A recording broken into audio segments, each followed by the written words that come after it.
Muy buenas noches, estimados estudiantes del diplomado en Mercadeo y Venta. Les habla Dairo Santos, la persona que los está orientando en este proceso formativo.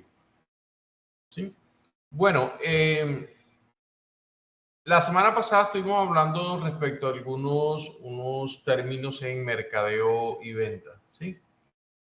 Es de suma importancia tener claro el significado de los términos que se manejan en mercadeo y venta, ya que el mercadeo no es algo meramente teórico. Básicamente es una herramienta clave para nosotros movernos bien en este campo, ¿sí? Entonces es importante los términos teóricos y la fundamentación. Muchas veces escuchamos palabras como embudos de venta, valle persona, segmentación, el ciclo de vida de los productos y uno asiente con la cabeza de que sí sabe, pero en realidad no está tan claro qué significa o cómo se aplican esos términos. Entonces de ahí lo importante de, digamos, familiarizarnos con estos términos, ya que de cierta forma nos ayuda a entender un poco mejor el idioma técnico que se habla en los ambientes del marketing y las ventas, ¿sí? Y eso permite de que se minimicen las confusiones, ¿sí?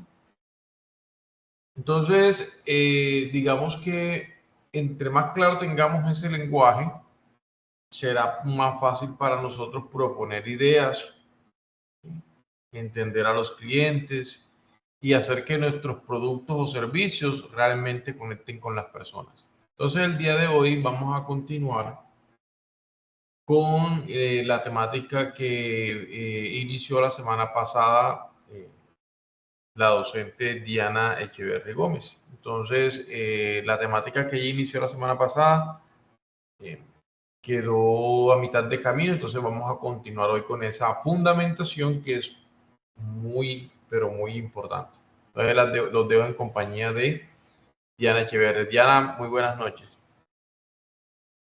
Hola, muy buenas noches, estimados estudiantes. Espero estén todos muy bien esta noche. Bueno, que conste que yo hice una promesa, pero ninguno ha ido a reclamar la miel. Entonces, igual los sigo esperando a los que se ganaron la miel de abejas, la clase de la semana pasada. ¿Me confirman, por favor, si me están escuchando, si están viendo? Profe, pero si no dan la atención. Profe, ¿me escuchó? Sí, la estamos escuchando, pero la estamos viendo. ¿Cómo no escuché?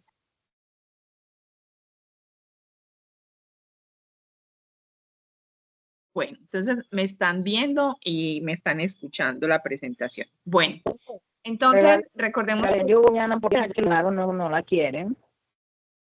No la quieren, entonces vamos a tener que hacer a otros que sí la quieran, ¿cierto? Bueno, entonces vamos a empezar y ahorita más ratico hablamos del premio de la clase pasada. En la clase anterior... ¿Dónde le llego? Segundito.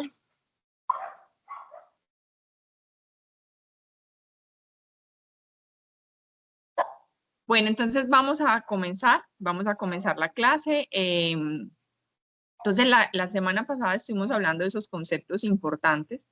Estuvimos hablando la semana pasada de lo que es un producto, hablamos de lo que es el mercadeo. Entonces decíamos sobre todo la definición del mercadeo, hablábamos que el mercadeo es todo aquello que se hace para promover o dar a conocer un producto o servicio desde el momento en el que concebimos la idea hasta que éste empieza a comercializarse en una base regular, ¿cierto? Otro de los conceptos de los que hablábamos era de las ventas, y hablábamos que la venta es un proceso personal o impersonal donde un vendedor identifica las necesidades y deseos del consumidor y genera el impulso hacia el intercambio por ese producto o servicio que se pretende vender. Pero que nosotros debemos hacer un proceso de indagación, debemos indagar primero en los gustos, en las necesidades y preferencias de nuestros clientes para poder de esta manera lograr ese proceso de satisfacción con la compra que el cliente está haciendo. Que se sienta tan satisfecho con el producto o servicio que está adquiriendo, que nos refiera, que se vuelva nuestro fans, como lo veíamos en esa evolución de las 4P a las 4C y a las 4E, que se conviertan en nuestros seguidores. Pero ¿cómo lo hacemos? Lo hacemos a través de ese proceso, esa buena atención y ese buen proceso de la venta. También hablábamos de las necesidades y decíamos que una necesidad es la falta, ausencia o carencia de algo. Hablamos de la definición del producto, dijimos que un producto es un satisfactor de necesidades.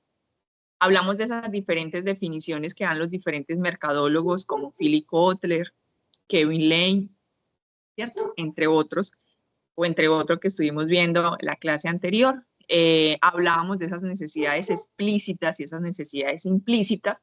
Entonces llegamos a la conclusión que una necesidad explícita no es algo que yo necesito de ya para allá, sino que esa necesidad explícita es esa necesidad que es manifestada por el cliente, donde esa persona o ese potencial cliente nos indica claramente qué es lo que está buscando o qué necesidad busca solucionar con el producto o servicio que requiere, ¿cierto? O qué deseo, en fin. Entonces nos da esas características específicas que debe cumplir el producto para que él pueda lograr sentir satisfecha su necesidad.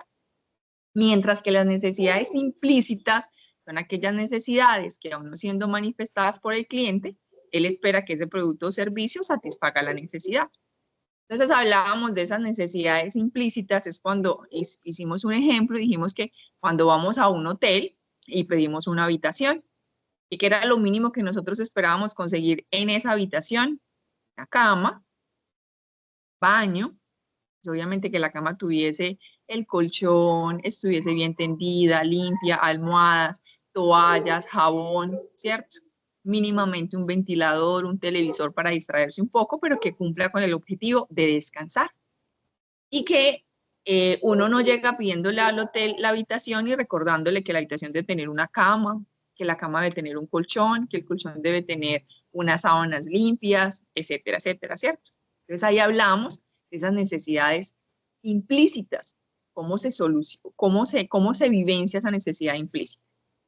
Mientras que ya una necesidad explícita, entonces tomando como ejemplo lo que hablamos ahorita de la habitación, si nosotros vamos de pronto a celebrar nuestro aniversario con nuestra pareja, entonces llamamos con anticipación al hotel, hacemos una reserva y pedimos unas especificaciones. Decimos que, por ejemplo, que nosotros queremos que la cama tenga unos pétalos de rosa y que armen un corazoncito y que tengan las iniciales de nosotros, que tenga una botellita de champán, que tenga vista al mar y demás.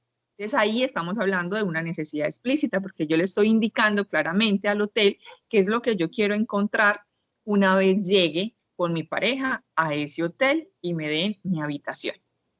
Entonces ahí ya es explícito.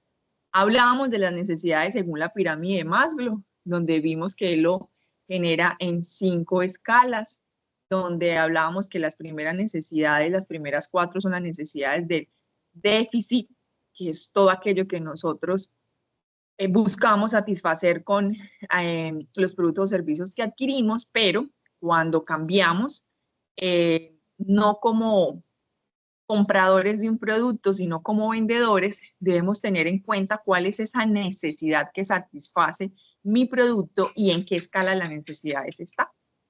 Y hablamos de ese proceso. Ya luego, pues pasamos a hablar de las 4P del marketing. Bueno, hablábamos de que los productos pueden ser tangibles o intangibles. Entre los productos tangibles encontramos todos los que se pueden tocar, ver, palpar, y que ahí es donde hablamos de los productos de consumo, los productos de gancho, los productos de impulso, los productos de alta y media y baja rotación, Y entre los productos intangibles hablamos de los servicios, que son aquellos que no podemos tocar, pero que podemos percibir, ¿cierto? Y luego pasamos a hablar del MIS del marketing y hablar de esa evolución de las 4P a las 4C y a las 4E. Pero de pronto uno de esos conceptos nuevos que aprendimos o que quizás ya venimos viviendo a lo largo de nuestra vida como compradores o como asesores comerciales, pero que no sabíamos de pronto que esas estrategias que aplicamos dentro del punto de venta se llamaban así, ¿sí? O hacían parte de esos conceptos de las 4C y de las 4E.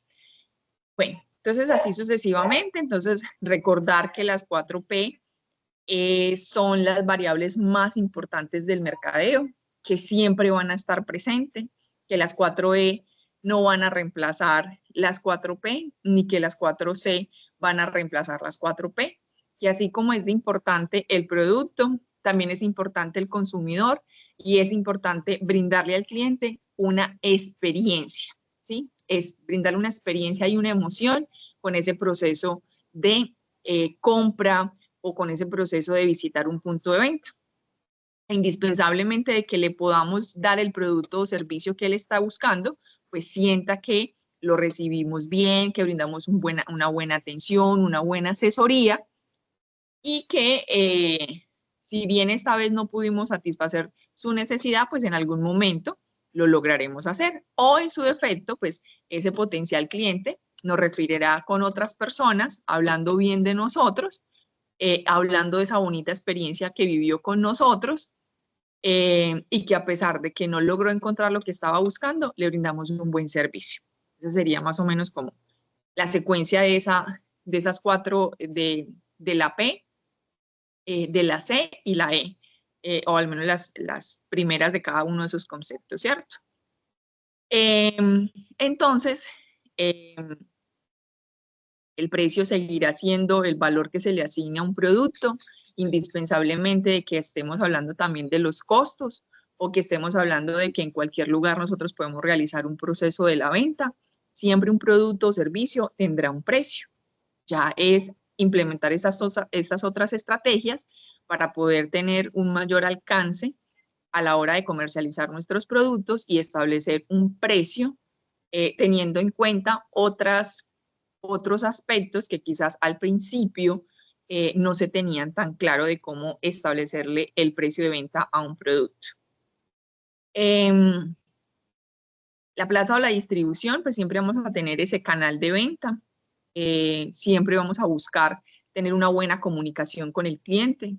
Si bien tener un punto de venta físico, tener un punto de venta digital, siempre va a ser muy importante que nosotros manejemos una buena relación con nuestros clientes, que manejemos una buena base de datos, que cada vez que llegue un cliente tratemos de preguntarle o guardar su información personal, su nombre, su número de documento, su fecha de nacimiento, su dirección, su correo electrónico, su número de WhatsApp, para poder hacer ese proceso de la preventa, de la postventa, perdón, de hacer todas esas estrategias para que nosotros podamos fidelizar a nuestro cliente, hacer lo que se sienta importante.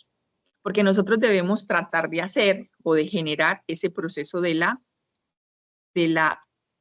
recompra, ¿sí?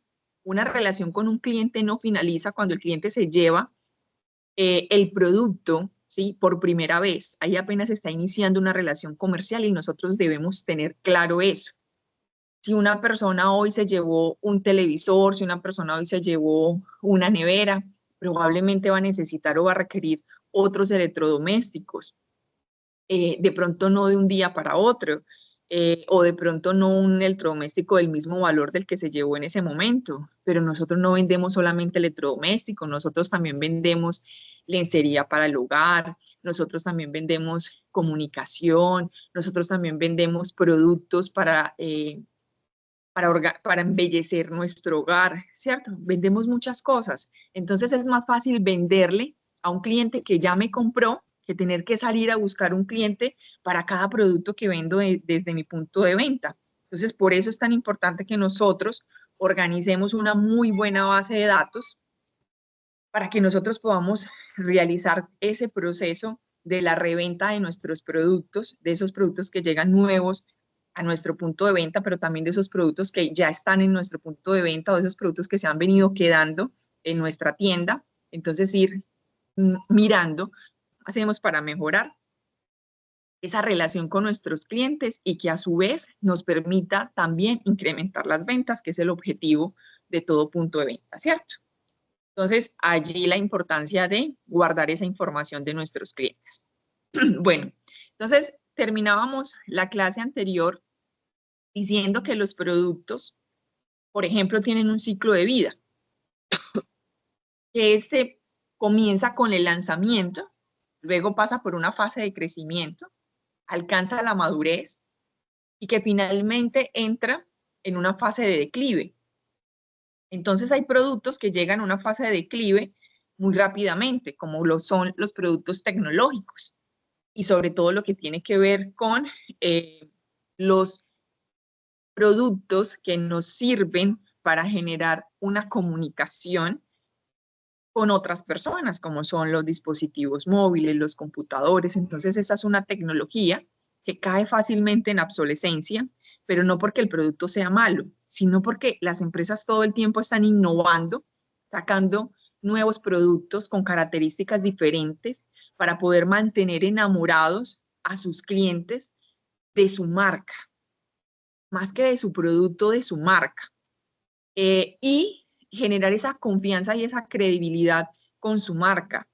Que las personas confíen que cada producto que sacan va a ser muchísimo mejor al que sacaron anteriormente, para mantenerlo siempre en ese enganche y en ese exceso de consumo, ¿sí? Nosotros vivimos en un mundo de consumismo, nosotros a toda hora queremos tener lo nuevo y queremos tener más de algunos productos, entonces siempre queremos estar a la vanguardia de donde está la tecnología, donde va la moda, entonces siempre queremos hacer parte de esos nuevos hitos en la moda, en la tecnología, en los vehículos y demás.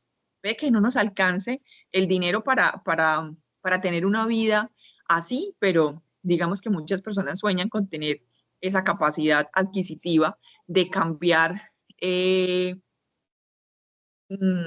cualquier artículo de un momento a otro sin tener que pensar mucho, ¿cierto? Entonces, nosotros debemos empezar a identificar en qué fase se encuentra el producto o servicio que estamos vendiendo. Si está en una fase de lanzamiento, o si está en una fase de crecimiento, o si ya alcanzó la madurez, o sea, ya las personas tienen ese producto tan posicionado en la mente de sus consumidores que cualquier persona apenas piense en ese producto, la primera marca que se le viene a la mente es la de nosotros, ¿sí? Por ejemplo, que cuando hablemos de celulares, la primera marca que se nos venga a nosotros a la cabeza sea Celucentral, o que cuando hablemos de carnes frías, la primera marca que se nos viene a nuestra mente posiblemente va a ser Zenú. O que cuando hablamos de una bebida gaseosa, la primera marca o el primer producto que se nos viene a nuestra mente sea una Coca-Cola. ¿Sí? A eso se le llama una etapa o una fase de madurez, cuando ya las empresas, los productos han logrado tanto reconocimiento y que ha pasado muchos años y el producto siempre va a estar ahí en la cima, ¿sí? No ha tenido de pronto un declive en su proceso de ventas, por más competencia que llegue, siempre van a estar ahí entre los principales productos que las personas prefieren a la hora de comprar y que van a tener ese reconocimiento de marca. Entonces, por eso vemos que hay muchas empresas que le trabajan demasiado a la publicidad, que le trabajan demasiado el proceso de recordación de marca, que a pesar de que Coca-Cola es Coca-Cola, siempre vamos a ver publicidad y que siempre van a innovar, ¿sí? La primera marca que sacó publicidad con inteligencia hecha con inteligencia artificial fue Coca-Cola, ¿sí?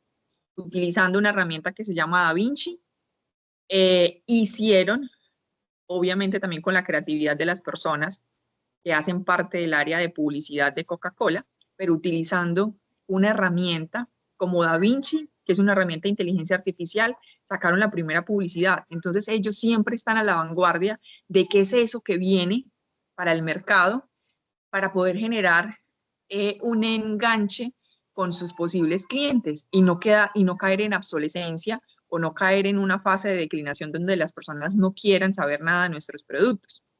Puede llegar a pasar que a veces las marcas cometen errores con la publicidad.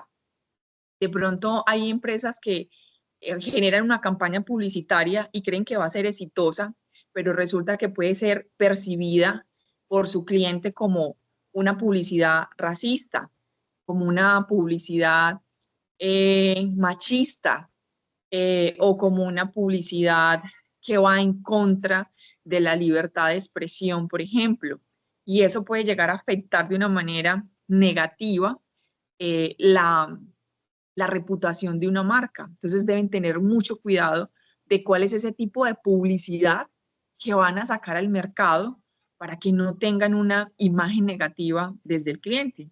Y hay empresas tan grandes como Pepsi que han cometido errores en sus campañas publicitarias y que ha hecho que las personas pierdan de pronto esa confianza o que pierdan ese amor por la marca simplemente por un comercial que tuvo una connotación diferente a la que quizás la empresa quería comunicar en su momento. Entonces debemos tener en cuenta muchas cosas en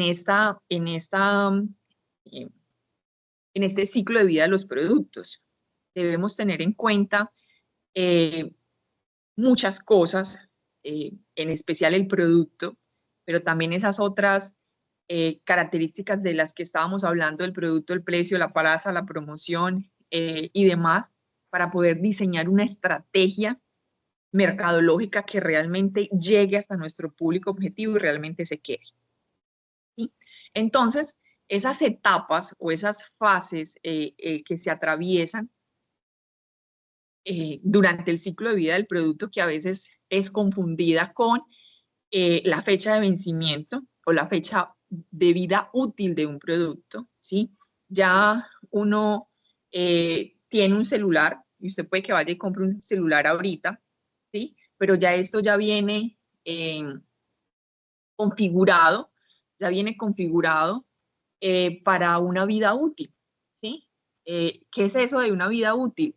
Una vida en la que nuestro aparato tecnológico va a funcionar con velocidad, sus aplicaciones van a funcionar con efectividad, pero va a llegar un momento en el que por muy bien que usted trate su teléfono, él puede que no tenga un solo rayoncito, que usted lo tenga bien protegido, pero llega, no sé, a la vuelta de un año, año y medio, 2 años máximo, su teléfono empieza a ponerse lento. Entonces ya la misma máquina le va pidiendo a usted que lo cambie, porque es que ya no le funciona con la misma velocidad que debería funcionar o con la misma eficiencia que debería funcionar. O empieza a apagársele en medio de una llamada importante, a reiniciársele solo, ¿cierto? Y usted dice, pero ¿por qué si yo te trato bien, por qué te portas así? ¿Cierto? Le hablamos al teléfono de esa manera a veces, pero es porque ya vienen diseñados con una vida útil. Lo mismo pasa con las neveras, con las lavadoras, con los televisores, con muchos electrodomésticos que nosotros utilizamos, pero también con esos productos que consumimos. Los huevos, el arroz, el café, las salchichas, ¿sí? Todos los productos traen una fecha de vencimiento, pero también, a pesar de que traen una fecha de vencimiento, no quiere decir, por ejemplo, en el caso de los enlatados, que son productos que tienen una vida muy larga, ¿cierto? Son productos que pueden durar 3, 4, 5 años, ¿sí? Una lata de sardinas, una lata de atún, pero eso no quiere decir que yo abro la lata de atún y porque dice que se vence por allá en el 2027, entonces yo la voy a abrir, me voy a comer un poquito y voy a guardar el resto en la nevera y en el 2027 me como el resto, ¿no? También tiene unas contraindicaciones que dice que una vez abierta la lata, se debe consumir en el menor tiempo posible. Entonces ahí van cambiando un poquito las cosas y hablamos de esa vida útil del producto. Si yo tengo un tomate en la nevera y lo tengo en buen estado, no lo corto por la mitad porque apenas me va a gastar la mitad, ese tomate puede que me dure una semana sin que pierda sus propiedades. Pero una vez yo le corto un pedacito, ya de ahí en adelante el producto empieza a deshidratarse. Entonces empieza a perder sus propiedades, empieza a arrugarse un poco, ¿cierto? Empieza a arrugarse un poco y empieza a perder esas características naturales del producto. Entonces su vida útil se acorta una vez lo partimos. Nosotros podemos tener una cajita de helado en la nevera y mientras lo tengamos conservado en el frío, él va a durar el tiempo para el cual fue creado. Pero una vez nosotros sacamos unas bolitas de helado, las metemos en un vasito, pues con estos calores tan impresionantes no han pasado 10 minutos y ya su helado se convirtió en agua, ¿cierto? Se convirtió en algo líquido. Entonces, de allí, digamos que hablamos de la vida útil del producto, pero no estamos hablando del ciclo de vida del producto. Entonces, ¿para qué nos sirve a nosotros conocer el ciclo de vida del producto? Pues para poder identificar en qué etapa se encuentra el producto o servicio que yo estoy vendiendo. Si es un producto que apenas está en una fase de desarrollo, ¿qué quiere decir eso? Que apenas está en una fase de ideación o en una fase en la que una empresa está haciendo un estudio de mercados para poder identificar si va a ser posible o si ese producto sí va a tener la aceptación en el mercado, o si de verdad en esa población donde se va a abrir ese nuevo punto de venta, si esa empresa sí va a tener clientes o si van a haber personas que puedan estar interesados en el producto o servicio que se pretende comercializar desde allí. Entonces empiezan a analizar unas situaciones o unas condiciones para identificar la factibilidad o la viabilidad de traer un nuevo almacén, por ejemplo, a Urabá, ¿sí? Por ejemplo, el ARA, el D1, el Éxito, la Olímpica. Las personas que crearon o diseñaron toda esa estructura del centro comercial Nuestro Urabá o el centro comercial Plaza del Río, antes de decidir invertir o no en Urabá, hicieron todo un estudio para poder identificar si realmente Urabá tendría la capacidad para esa infraestructura que se iba a generar allí y que fuera realmente sostenible para todos los socios que estaban invirtiendo de pronto en estas construcciones. Entonces empezaron a analizar esas características de nosotros y empezar algo que se llama la segmentación del mercado, ¿sí? Hicieron una segmentación del mercado, donde a partir de diferentes criterios, ¿sí? Decimos que la segmentación del mercado es la división del mercado en partes homogéneas, donde lo que se busca es identificar esas áreas en común para poder decidir si realmente vamos a tener un mercado meta en un punto, en un lugar o en algún lugar, o mirar cuáles son esas características similares que tienen las personas para decidir si tenemos el cliente ideal para nuestro producto o servicio, ¿sí? Después de esta segmentación podemos aplicar el buyer persona o podemos aplicar otros conceptos que nos puedan identificar ese cliente ideal. Yo puedo llegar a crear un avatar de mi cliente ideal, pero antes de eso yo debo realizar una segmentación para poder identificar, 1, dónde están, ¿sí? 2, cómo son. 3, cómo piensan. 4, cómo se comportan. Entonces empezamos a mirar, pero también es importante esa identificación socioeconómica, identificar cuánto se ganan las personas para poder identificar realmente si mi producto sí va a ser viable allá o si hacer un centro comercial en apartado sí va a ser viable o si traer una tienda como Bolos o un lugar como Bolos donde la gente se va a divertir, realmente generar esa inversión sí va a resultar para mí, ¿cierto? Para mí como empresario. Entonces yo debo tener debo hacer utilizar diferentes herramientas para poder identificar la factibilidad o viabilidad de mi idea de negocio.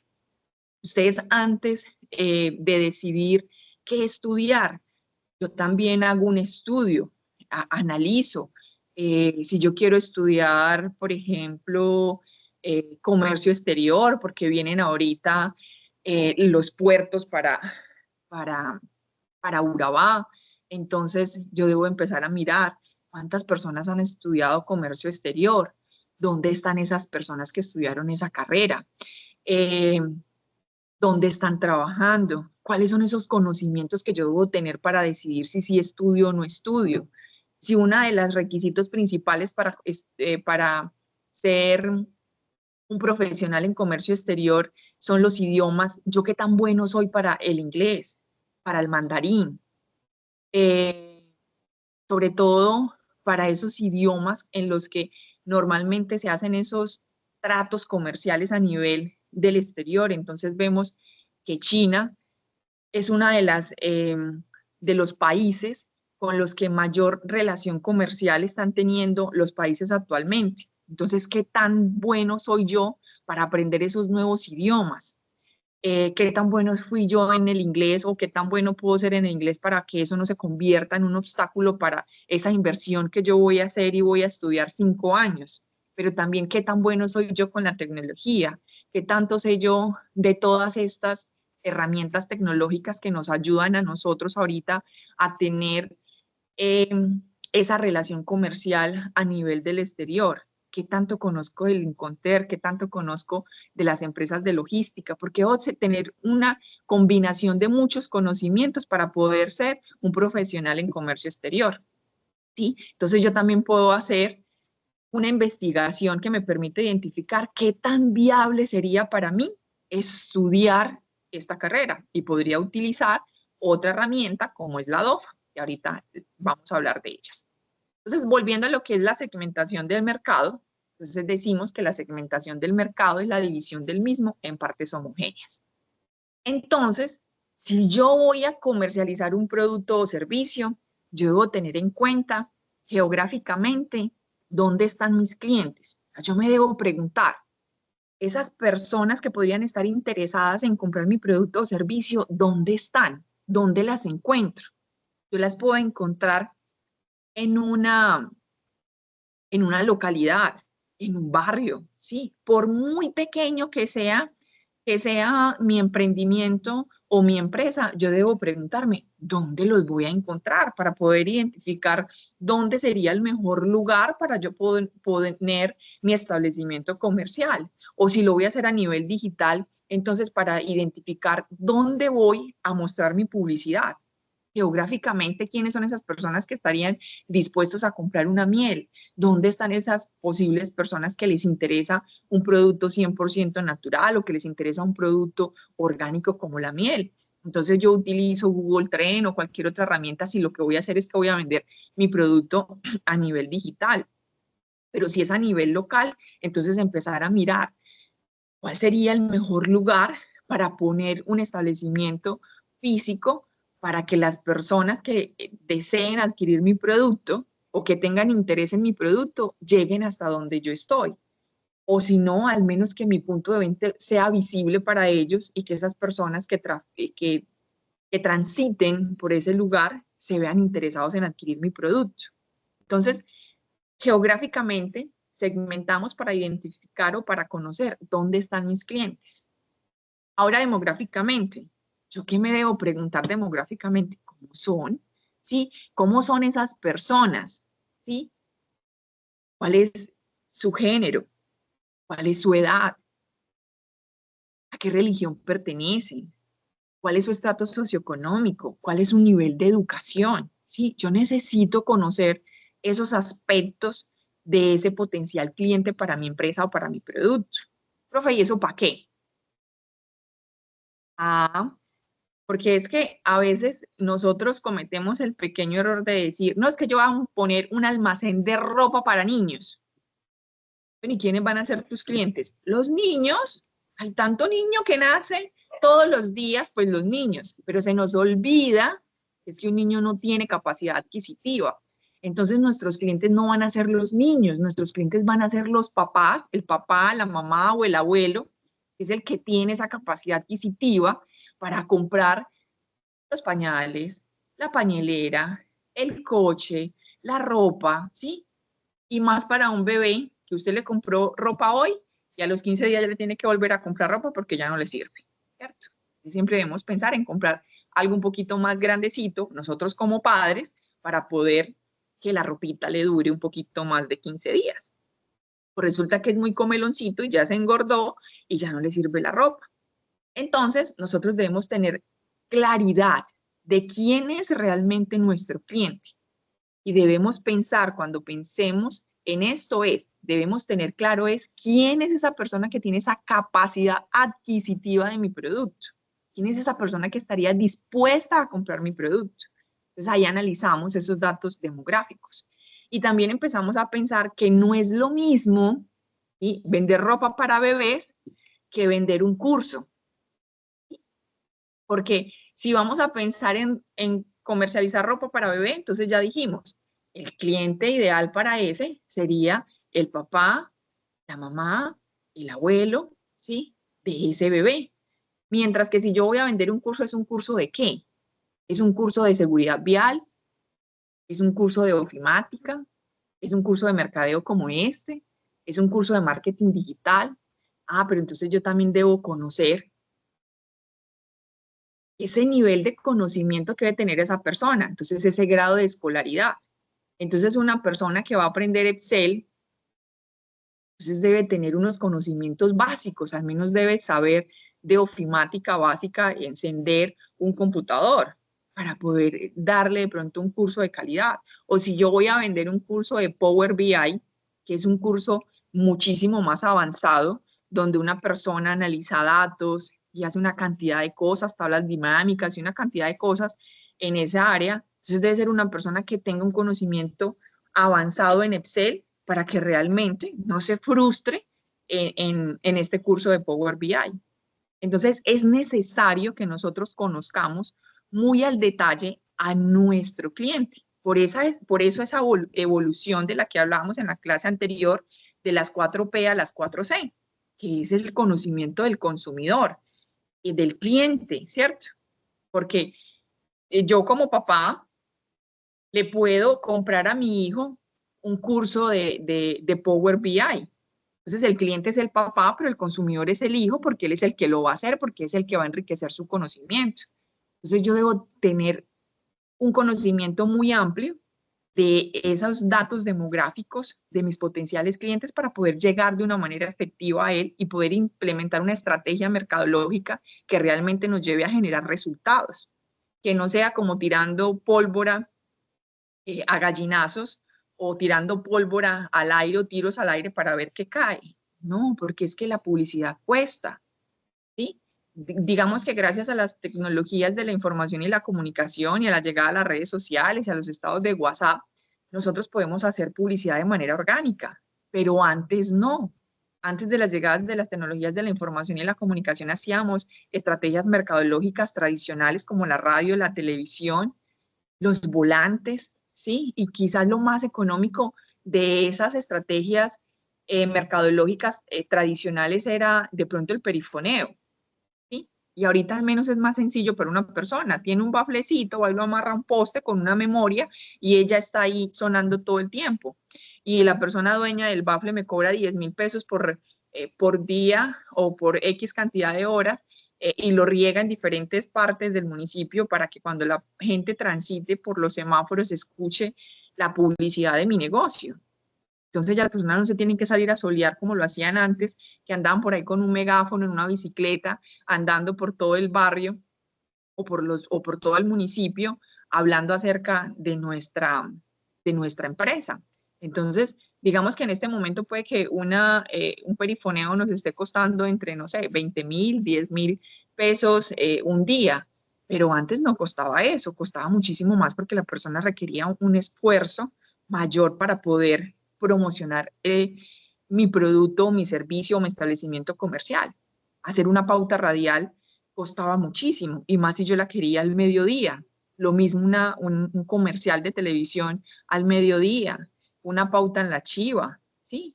Si no me creen, vayan y averigüen cuánto cuesta una pauta en la Chiva en una sola edición del periódico físico, a ver cuánto les va a cobrar. Dependiendo la página en la que esté, el tamaño en el que vaya a salir la publicidad, así mismo va a ser el costo. Por una sola impresión, no es que sea una sola impresión, por una sola impresión en una edición del periódico que salga, entonces lo que se venda, y ya la gente no acostumbra a leer el periódico. Yo también debo analizar si realmente esa estrategia me conviene o no me conviene a mí, ¿cierto? Entonces hablamos de esa segmentación demográfica, donde nosotros empezamos a conocer, se me perdió la imagen, empezamos a conocer un poquito más acerca de mi potencial cliente, ¿cierto? La capacidad adquisitiva. Entonces, dependiendo del precio de venta de mi producto, dependiendo del lugar en el que yo voy a poner mi negocio, pues así mismo van a ser los precios que probablemente voy a manejar dentro de mi establecimiento comercial. Entonces, yo debo empezar a mirar cuánto, dependiendo de dónde esté, cuánto una persona estaría dispuesta a pagar por ese producto. Pero también hay que mirar si realmente, como les decía hace un ratico, si esa persona sí es el cliente ideal para mi producto. Nosotros a veces visitamos algunas tiendas, Vélez, Americanino, Napa, y uno va y ve un vestido sencillito, 500.000. ¿Quién va a dar 500.000 pesos por ese vestido? ¿Cierto? Dice uno. Pero ¿qué pasa? Yo no soy la clienta para ese producto. Porque van a haber personas que estarían dispuestas a pagar 500.000 pesos por ese vestido. Vamos y miramos en un almacén, un par de zapatos, 1.000.000 de pesos. 1.000.000 de pesos, unos tenis. No, pues yo con 1.000.000 de pesos me compro 5 pares de zapatos de 200.000 pesos cada uno, ¿cierto? Entonces a mí me puede parecer exageradísimo. Yo no soy el cliente para ese producto. Pero esa marca sí sabe quiénes son los clientes para ese producto. Entonces es importante también conocer esa capacidad adquisitiva de mis clientes para poder identificar quién sería el que está dispuesto a pagar por ese producto, ¿sí? A veces suena un poquito cruel decir que no es que uno no tenga con qué comprarse un par de zapatos de 1.000.000 de pesos, pero usted compra un par de zapatos de 1.000.000 de pesos y cuántas cosas tiene que dejar de hacer por invertirle 1.000.000 de pesos a un par de zapatos. Entonces también empezamos a poner de pronto nuestras necesidades, entonces o a pensar, lo quiero, lo necesito o lo deseo, ¿cierto? Para poder tener una compra un poco más razonable, pero eso lo pensamos nosotros como clientes. La tienda tiene claro que sí van a haber personas que van a llegar y se van a comprar ese producto. ¿Por qué? Porque ellos ya hicieron todo un estudio para poder identificar que sí van a encontrar personas que estarían dispuestas a pagar 1.000.000, 2.000.000 de pesos por un par de zapatos, ¿sí? Que no van a acudir a Temu a comprar el par de zapatos, sino que van a ir hasta la tienda. Cuando pensamos en esa segmentación psicográfica, entonces nosotros debemos empezar a analizar cuál es el estilo de vida, cuál es la personalidad que debe tener mi cliente, cuáles son esos valores que esa persona tiene, que estaría dispuesta a comprar mi producto. Entonces hablábamos hace un ratico de lo orgánico, ¿sí? De una miel orgánica, de un tomate orgánico, de unos huevos de las gallinas felices, ¿sí? Entonces nosotros vamos a comprar una canasta de huevos y está en 15.000, 16.000 pesos. ¡Ay, los huevos están carísimos! 20.000, 21.000 pesos que llegó a subir hasta hace poco el huevo, una canasta de huevos. 21.000 pesos una canasta de huevos. No, eso está muy caro, ¿cierto? Hay personas que por 12 huevitos pagan 30.000, 40.000 porque son los huevos de las gallinas felices, ¿sí? Porque son los huevos de las gallinas que están en una granja, que pastorean, que son libres y que supuestamente son felices, ¿sí? Quisiera que las otras gallinitas que están en esas granjas, que las utilizan como gallinas ponedoras, que no están sueltas, sino que viven estresadas ahí metiditas y que apenas están ahí pendientes de producir sus huevos, que producen 2 o 3 huevos al día por la cantidad de alimento que le dan para acelerar su proceso, para que pueda poner un producto, para que pueda poner un huevito. Entonces, son diferentes. Hay personas que estarían dispuestas a pagar 30.000 pesos por 12 huevos, o estarían dispuestas a pagar 20.000 pesos por 1 kilo de tomate, pero porque porque los producen de una manera orgánica, que no le echan ningún tipo de químico a la planta para que produzca, o sea, tienen unos cuidados especiales. Entonces, hay que analizar cuál es el estilo de vida de esas personas que consumen esos productos y que estarían dispuestas a pagar por ese producto. Entonces, por eso vemos que hay tanto producto en el mercado que tiene unas características diferentes, porque las empresas empezaron a analizar y a tener en cuenta es que no todos somos iguales, que no todos pensamos de la misma manera, que no todos actuamos de la misma forma, que no todos compramos de la misma forma. Para nosotros todavía es muy difícil comprar a nivel digital un producto, porque todavía no sabemos analizar ese vendedor digital, si es de confianza o no. No nos vamos a las calificaciones, no nos vamos a los comentarios, o no interpretamos de una manera correcta los comentarios para identificar si son reales o no le escribimos a un cliente que puso un comentario ahí positivo, como para ver si esa persona es real, o es simplemente un comentario ficticio, o es una persona que está logueada en Instagram, en Facebook, o en cualquier red social de una manera ficticia, ¿sí? O que son simplemente herramientas que utiliza la empresa para generar supuestamente una confianza ante el cliente, pero no. Entonces, para nosotros todavía es muy difícil comprar un producto a nivel virtual sintiéndonos seguros, pero probablemente a medida que vamos avanzando en este mundo tan acelerado, las compras se van a hacer cada día más virtuales y menos presenciales, ¿sí? Dependiendo del producto o servicio que ofrezcamos. A nivel conductual, entonces empezamos a medir o a mirar el comportamiento del cliente, cómo compra, dónde compra, con qué frecuencia compra el producto, qué necesidades o beneficios realmente están buscando subsanar con los productos que están comprando. Entonces empezamos a analizar a través de diferentes herramientas también cuál es esa conducta o ese comportamiento de compra que tiene el cliente. Él prefiere comprar en un punto de venta, o estos clientes prefieren comprar estos productos a nivel digital, o estas personas prefieren comprar un producto a domicilio, o prefieren este servicio más contraentrega o también a domicilio, o cómo prefieren el servicio, un servicio más personalizado, más basado desde la asesoría, más basado desde la confianza, ¿sí? ¿Cómo se comportan estas personas? Si yo vendo productos alimenticios, entonces yo debo pensar mis productos alimenticios, cuáles son los factores diferenciales que tienen para poder identificar quiénes serían esas personas que estarían interesadas en comprar mi producto. Yo puedo vender galletas de limón, pero yo a mis galletas de limón cojo y dejo de empacarlas en la bolsita transparente y las empiezo a empacar de pronto en una cajita, con una marquita, ¿cierto? Y dejo de venderla a los 500 pesos o 1000 pesos que vale una galletica y empiezo a vender una cajita con una muy buena presentación y las empiezo a vender 5 galletas en 10.000, 15.000, 20.000 pesos. ¿Pero por qué? Porque yo le estoy cambiando la imagen a mi producto. Entonces ya empieza a cambiar mi cliente, ¿sí? Ya mi cliente no va a ser el del barrio, o ya mi cliente no va a ser la tienda. Entonces ya yo empiezo a ver que de pronto mi cliente puede estar en un lugar diferente, o que yo puedo vender mi producto ya a través de un canal virtual y que no lo voy a vender a nivel local, sino que lo voy a vender a nivel nacional, ¿sí? O a nivel regional. Voy a empezar a expandir mi producto porque mi producto ya tiene una mejor presentación. Porque si yo voy a vender de pronto esas 5 galletitas de limón por 20.000 pesos en mi barrio, la gente me va a decir, ay, eso tan costoso, ¿cierto? Entonces, ¿dónde puedo encontrar yo las personas que estarían dispuestas a comprar mi producto? Entonces ya empiezo a cambiar geográficamente la ubicación de mis potenciales clientes. Entonces ya yo empiezo a enfocar mi venta en lugares en donde las personas tengan una capacidad adquisitiva superior, pero que también les guste el producto. O yo me convierto más en una distribuidora de mi producto y no tanto en una vendedora,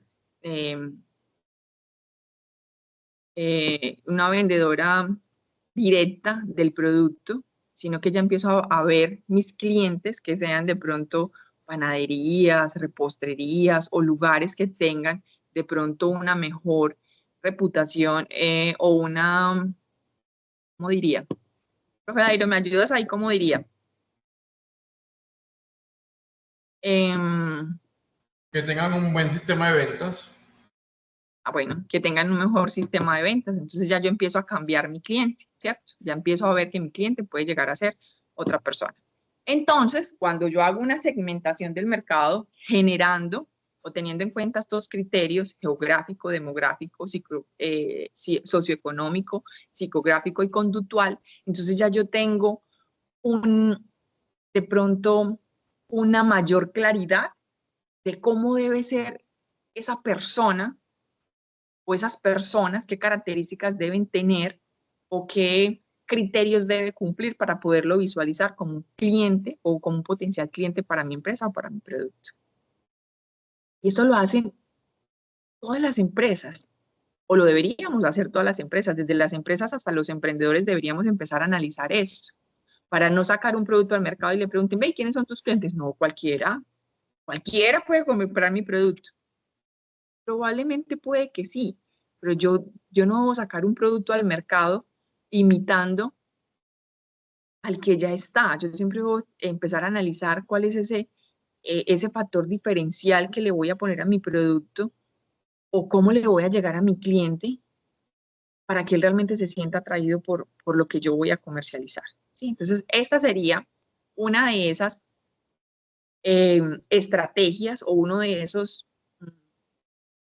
elementos que yo puedo utilizar para poder hacer un análisis de factibilidad o viabilidad de mi producto antes de sacarlo al mercado en esa fase de la que hablábamos ahorita o en esta etapa de desarrollo, ¿cierto? Para poder identificar si realmente va a funcionar.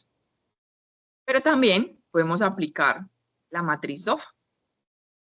Perdón, esta no es, me pasó. La matriz DOFA, ¿cierto? Entonces podemos mirar desde la matriz DOFA, esa que nos han enseñado, pues yo creo que siempre en el colegio nos han enseñado un poquito acerca de esto, hemos ido a diferentes capacitaciones y nos han hablado de la matriz DOFA. Donde cuando hablamos de la D, ¿sí?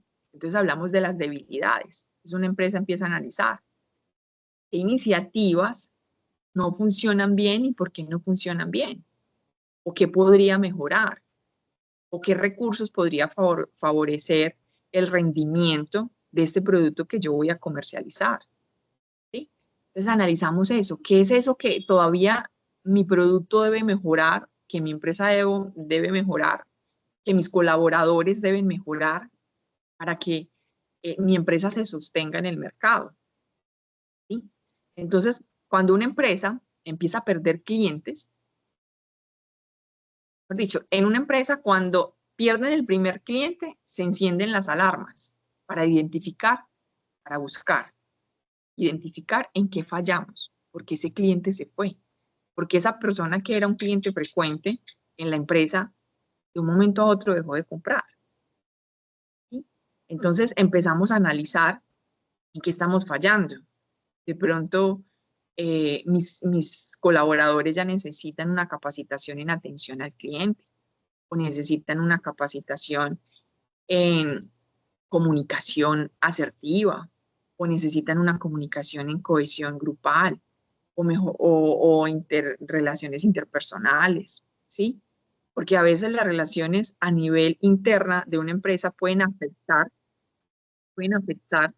el comportamiento de mis colaboradores dentro de la organización y empiezan a desquitarse con el que no debe y son los clientes. ¿Qué está pasando? Necesitan una reinducción. La empresa viene invirtiendo muchísimo en publicidad, pero cuando los clientes llegan al punto de venta, mis colaboradores los espantan. Sí, llegan a la puerta y preguntan por un servicio o por un producto y le dicen, no, vea, llame, o no, venga mañana que es que hoy el jefe no está ahí, entonces no lo puede atender.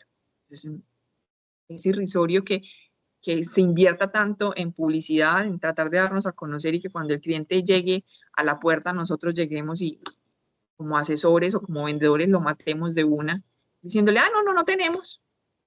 No, nosotros no vendemos eso aquí, pero no buscamos un producto que se pueda de pronto asociar o asimilar a lo que él está pidiendo y de pronto crearle la necesidad por ese que ya tenemos. Entonces debemos empezar a identificar cuáles son esas debilidades que nosotros tenemos con base a la competencia en cuanto al servicio, a los productos que ellos venden, a los precios, demás, o si apenas voy a sacar mi producto al mercado. Entonces, ¿cuáles son esas debilidades que tengo a nivel económico, a nivel de conocimiento, a nivel de experiencia y demás, como para poder empezar a revisar qué hacer para poder disminuir esas debilidades. Es que yo voy a hacer una dopa y voy a decir, ay, no, es que yo no tengo plata, es que me hace falta eso, me hace falta lo otro, y ya no voy a desanimar, ¿no? Analizamos las oportunidades, ¿sí? Ya identificamos las debilidades, ahora miremos cuáles son esas áreas de oportunidades con las que yo puedo disminuir esas debilidades. Entonces, es que de pronto yo tengo una fórmula secreta para hacer eso. Mi sabor es diferente en el producto porque yo lo hago de esta manera y ya yo he probado los productos de la competencia y tienen un sabor diferente, una presentación distinta. Entonces empezamos a analizar qué podemos mejorar en esas áreas débiles en las que estamos. Pero si yo me identifiqué que mi personal está fallando en el proceso de atención, entonces venga, vamos a contratar una capacitación en atención integral al cliente. Entonces, si no tenemos digamos, la capacidad para pagarla, entonces revisemos a qué caja de compensación estamos afiliados o tenemos afiliados nuestros colaboradores para que aparte, por medio de la caja ellos vengan y capaciten mi personal en lo que nosotros estamos fallando. Es que estamos fallando de pronto en el tema de mercadeo, entonces vamos a mirar desde la caja de compensación en la que está afiliado mi personal, entonces los vinculo a un diplomado de mercadeo y ventas, a un diplomado de marketing digital para que empiecen a manejar las herramientas digitales y empecemos a ayudar al crecimiento del establecimiento comercial. Y yo a veces como empleado lo veo, ¡ay, otro curso! Sí, pero es que cuando yo me voy, el que se lleva el conocimiento es el empleado. Y la empresa debe volver a buscar la manera de volver a capacitar a sus colaboradores para que estén al mismo nivel del que estaba antes o que supere el nivel del que estaba antes. Pero el conocimiento se lo lleva el colaborador, no la empresa.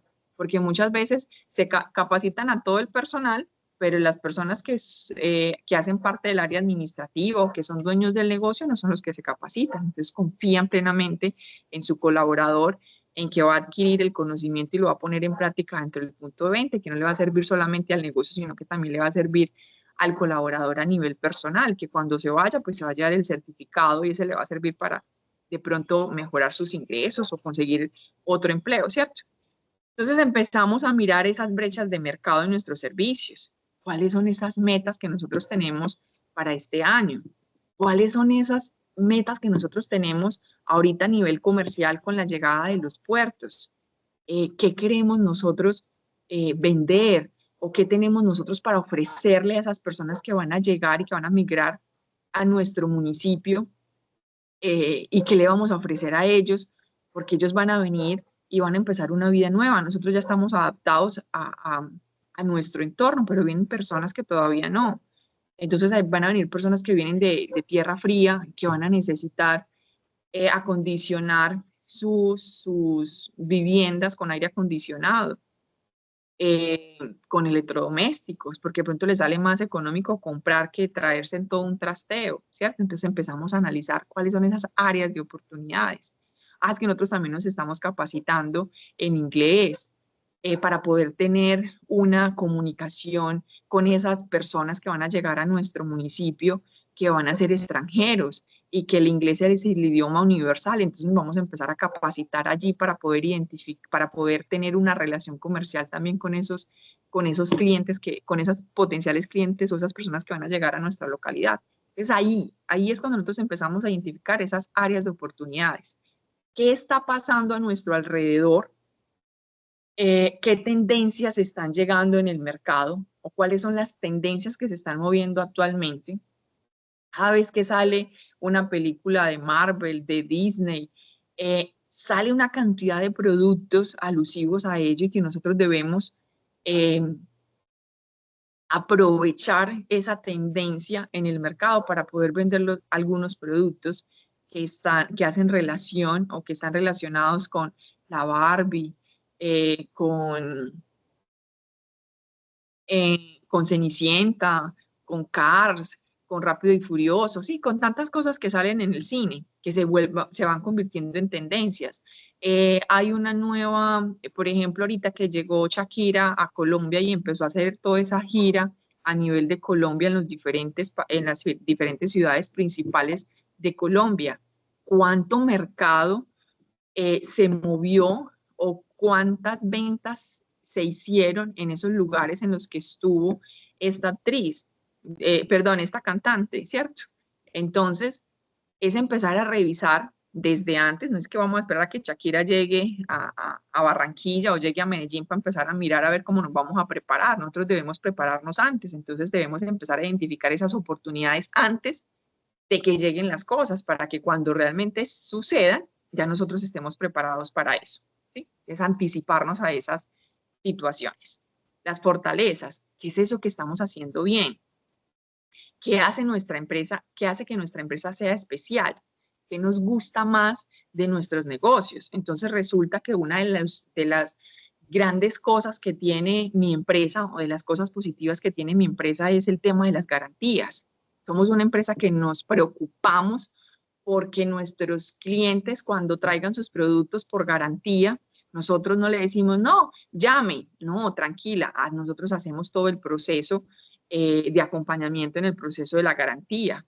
Nosotros estamos pendientes de que realmente la marca cumpla con la garantía del producto con el cliente, ¿sí? Porque es que cuando yo soy apiarios, el panal de Urabá, pero resulta que a mí me dio por empezar a incluir un producto que no es propio para mí, que no es propio de mi marca, sino que es de pronto un producto tercerizado. Yo se lo compro a una marca para yo venderlo a través de la mía, y no es precisamente que esté maquetado. Entonces, yo soy la responsable, ¿sí? Yo o mi empresa, Apiarios, el panal de Urabá, es la responsable de esa relación con el cliente. Entonces yo no le voy a decir, ay, no, es que ese producto no es mío, vaya, llame allá a la empresa tal, que es que ese producto es de él, sino que yo simplemente lo comercializo.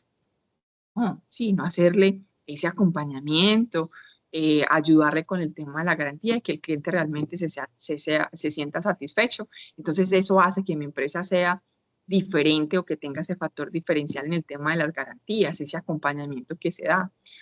Es que mi empresa no solamente vende el producto, sino que va y lo instala, le da una inducción a la persona de cómo debe utilizarlo correctamente. Eso lo hace diferente. Es que en mi empresa nosotros tratamos a nuestros clientes como si fueran parte de la familia. Entonces, eso lo hace diferente, ¿sí? Entonces, hay que empezar a analizar. No es que en mi empresa aplicamos una estrategia ambiental que ayudamos a la conservación del medio ambiente, utilizamos unas bolsas biodegradables o utilizamos empaques biodegradables, etcétera, etcétera. Pues eso es lo que hace diferente a su producto o a su empresa, que lo convierte en una fortaleza, ¿sí? Cuando hablamos de las amenazas, entonces también hay que empezar a analizar, ¿sí? Así como identificamos esas oportunidades, debemos empezar a analizar cuáles son esas situaciones, ¿sí? Que no siempre es que, digamos, que la culpa sea de la empresa, o que sea algo que esté bajo el control de la empresa. Hay situaciones, como lo que pasó con la pandemia, que se afectó a demasiadas empresas, y empresas que quizás no estaban preparadas para todo esto del teletrabajo o del trabajo en casa, ¿sí? Que no habían empezado a utilizar las herramientas digitales para generar procesos de venta o procesos de atención al cliente y demás.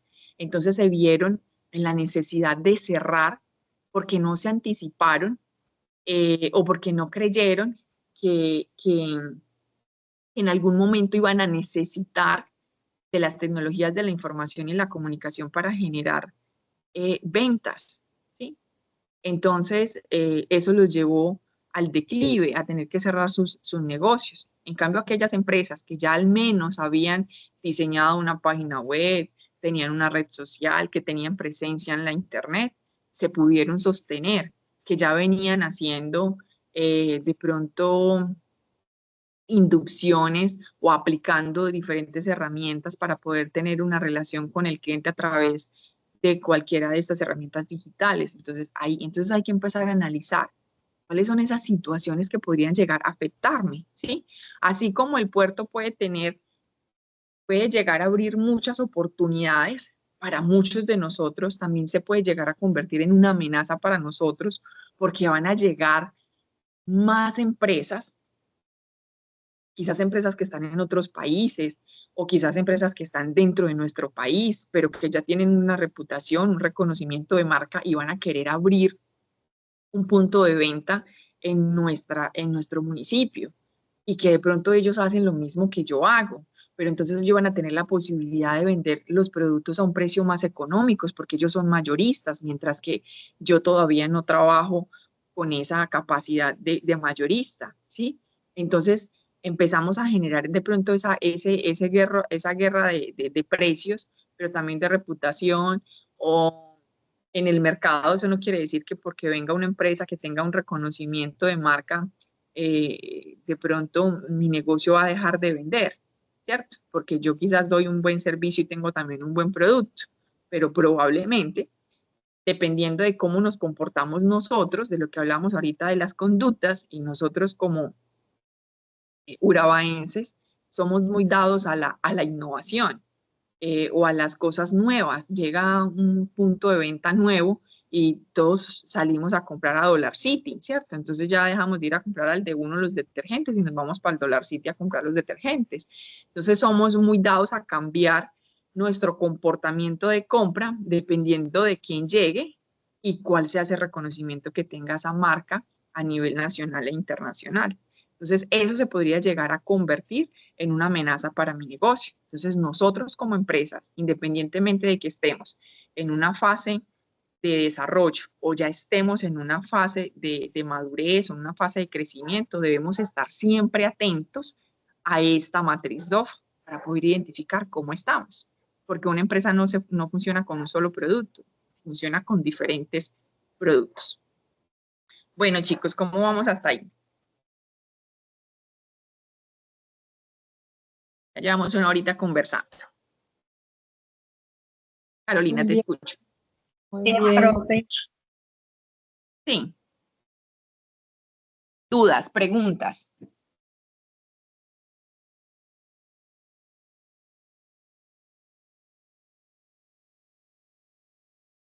Dudas, preguntas, chicos.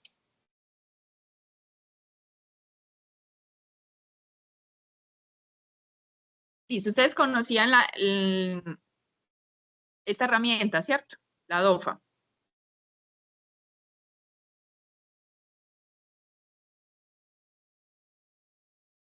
Los muchachos están mudos hoy, Fanel y Carolina. ¿Ya habían escuchado de esta matriz? Hola, profe, la verdad yo no la había escuchado. Soy Yo Jerry. tampoco, profe. Primer vez. Listo. De la segmentación del mercado, ¿ya sabían cuáles son esos criterios para segmentar un mercado?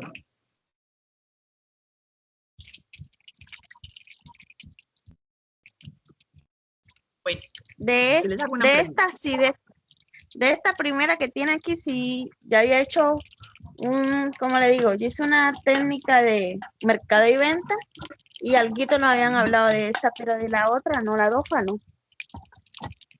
Okay. Entonces, yo les voy a hacer una pregunta. ¿De casualidad ustedes se han visto una película que se llama La Familia Jones?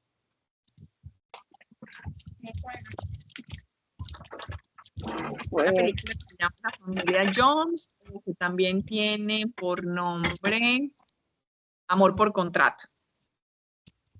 Es una familia, que realmente no es una familia, es una familia ficticia. Es una familia ficticia que utilizan una estrategia que se llama mercadeo oculto, ¿sí? Que se llama mercadeo oculto. Pero ellos, antes de llegar al sitio al que van, hacen todo un análisis. Empiezan a decir cuántas personas viven en esa población, cuántos clubes hay, cuál es la peluquería que mayor prestigio tiene en esa ciudad, cuál es el club más sofisticado y con mayor afluencia de clientes, cuál es la capacidad adquisitiva que tiene cada uno de ellos. Entonces, ellos, cada uno se enfoca en un nicho de mercado diferente. Entonces está la esposa, el esposo, un hijo varón y una hija adolescente.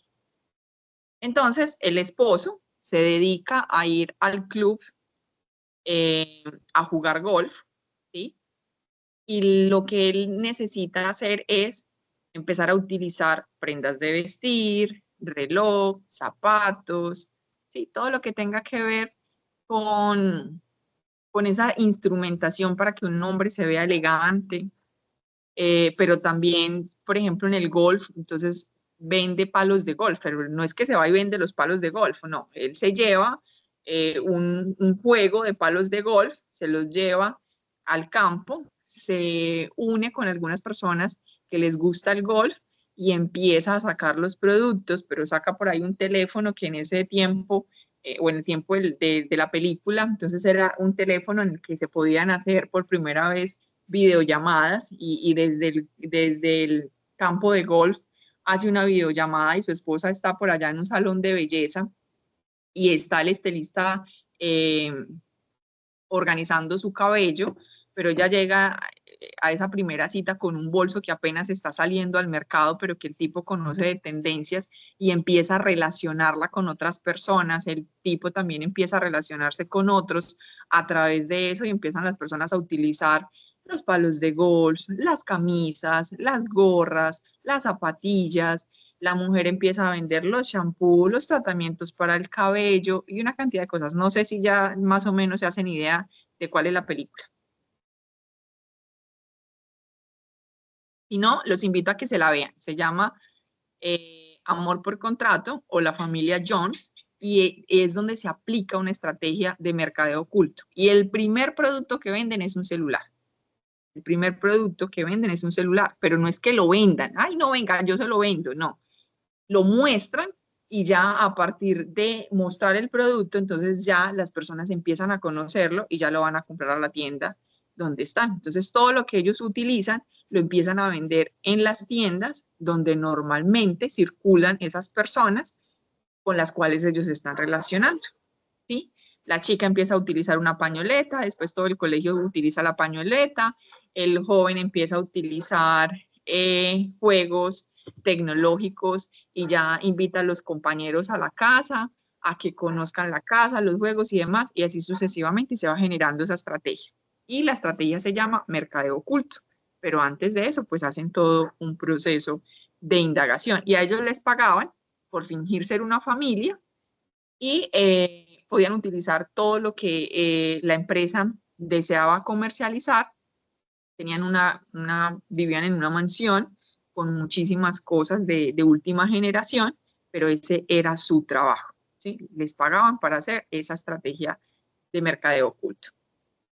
Bueno, entonces, ¿cuáles son otras estrategias que se pueden utilizar en esta fase de desarrollo? Entonces, no solamente es la segmentación del mercado para identificar las características de mi cliente, o la DOFA para identificar la factibilidad o la viabilidad. También se pueden hacer investigaciones de mercado un poco más profundos utilizando una herramienta que es el PESTEL, donde analizamos a nivel político, económico, tecnológico, legal, social, cuáles serían esas situaciones que podían afectar positiva o negativamente nuestro negocio. Entonces, analizamos a través de esta estrategia PESTEL todo este proceso para poder verificar si realmente conviene o no conviene montar mi negocio en X lugar. Entonces, esto va a depender de la capacidad adquisitiva que tenga la empresa, va a depender también del tiempo de la empresa para poder hacer todos estos estudios o estos análisis para identificar si realmente les conviene o no. Entonces, después de que hacen todo este estudio, en esta fase de desarrollo generan una prueba piloto. Entonces vemos, por eso, que algunas empresas que van a sacar algún producto al mercado, primero sacan una edición limitada o hacen primero un proceso en esa prueba piloto, si es un producto comestible, hacen unas pequeñas degustaciones antes de sacar el producto al mercado. Tortas El Gordo en algún momento intentó sacar una torta de banano. No no sé si ya la vendan. Yo estuve una vez en la tienda, en una de las tiendas de las tortas El Gordo, y me dieron una degustación de una torta de banano envinada. Me preguntaron cuál era mi percepción acerca del producto. Me preguntaron que si estaría dispuesta, si ellos llegaran a vender tortas de banano, si estaría dispuesta a comprarlas o no. Pero me hicieron una pequeña encuesta en ese momento en el que estaba en ese proceso de degustación, pero no sé si al final lo sacaron o no sacaron el producto al mercado. Y así muchas organizaciones hacen esas pruebas pilotos, ya sea de productos o de servicios, para identificar la aceptación del producto en el mercado. Y ya luego, dependiendo de cómo sea el comportamiento del cliente, el comportamiento del producto, pues ya lo empiezan a vender de una manera más frecuente. Entonces ya pasa de una fase de desarrollo a una fase de introducción. Entonces se introduce el producto al mercado. En esa fase de introducción es cuando las empresas invierten muchísimo, pero muchísimo en publicidad para esos productos que apenas van a salir al mercado, ¿sí? Que apenas van a empezar a identificar cuál va a ser el comportamiento real del producto en el mercado. Luego de esa fase de introducción, en esa fase de introducción realmente ni las empresas ni los productos que apenas van a salir al mercado generan una gran rentabilidad, ¿sí? La rentabilidad no es mucha porque se invierte muchísimo en publicidad. Luego pasan a una fase de crecimiento. En esa fase de crecimiento es cuando ya el producto ha ganado cierto reconocimiento en la mente del consumidor, cierto reconocimiento a nivel local o a nivel nacional. Eso depende de quién estemos hablando. Hay productos que tienen, digamos que en una localidad están en una fase de madurez porque tienen muy buen reconocimiento o un muy buen posicionamiento en la mente del consumidor, pero cuando se van a abrir mercado a una nueva localidad, a una nueva región, probablemente no tengan la misma aceptación. Entonces nosotros no podemos creer que porque mi producto aquí en Apartado tiene una buena aceptación, yo me voy a ir para Medellín y voy a montar mi negocio o mi producto allá de lo mismo que estoy haciendo y voy a tener el mismo comportamiento que tiene acá. Porque cuando yo me voy de una ciudad a otra, los hábitos de compra son diferentes, las personas son distintas, tienen de pronto gustos y preferencias diferentes, entonces debemos hacer todo este proceso de análisis primero para poder identificar si realmente nos va a ir bien o no. Y de pronto no es que no nos vaya bien, pero no nos va a ir de la misma forma en la que nos va, en la que ya tenemos ese reconocimiento, ¿sí? Entonces, digamos que habría que mirarlo. Por ejemplo, Matanga, en Apartado, Matanga tuvo un momento en el que estuvo en esa fase de madurez, ¿sí? En el que estuvo en esa fase de madurez, donde tenía muy buen reconocimiento, donde las personas cuando pensaban en una hamburguesa se iban para Matanga, ¿sí? Pero tuvo un momento en el que de pronto empezó a declinar un poco, ya digamos que cerraron el punto de venta que tenían en Carepa, cerraron el punto de venta que tenían en el centro comercial y ahora solamente están en el punto de venta que tienen en el Ortiz. Es el punto de venta que se ha sostenido, ¿sí? Y llegó ya de pronto la competencia, que creo que son hamburguesas tierra no sé qué, que se ha venido ganando de pronto esos clientes que tenía fidelizados Matanga o que ya tenía ganados Matanga y que ya se fueron para allá porque digamos que aprovecharon de pronto ese momento en el que Matanga tuvo cierta dificultad con su marca o sí, con su marca, no con su producto, con su marca, o empezaron a meterle otros productos y empezaron a perder el foco de que Matanga era su hamburguesa y empezaron a meterle alitas de pollo y otros productos y se fueron de pronto perdiendo un poco y eso hizo que perdieran un poco ese posicionamiento que tenían en el mercado. Entonces empiezan de pronto a declinar un poco y su fase de crecimiento, su fase de madurez se ve un poco frenado, ¿sí? No han declinado porque no han desaparecido del todo, pero se mantienen más en una fase de crecimiento y no tanto en esa fase de madurez que tenían en un principio. Entonces, nosotros debemos empezar a analizar en qué fase estamos para mirar cómo nos mantenemos allí y no nos devolvemos en el proceso, o cómo no caemos en ese proceso de declinación. Entonces, básicamente, este es el proceso del ciclo de vida del producto. Entonces, lo podemos aplicar a una marca, a un producto en específico, para poder identificar cuáles serían las estrategias mercadológicas que debemos utilizar o que debe utilizar nuestra empresa para poderse mantener vigente en este ciclo de vida del producto. ¿Claros hasta ahí de lo que es el ciclo de vida del producto?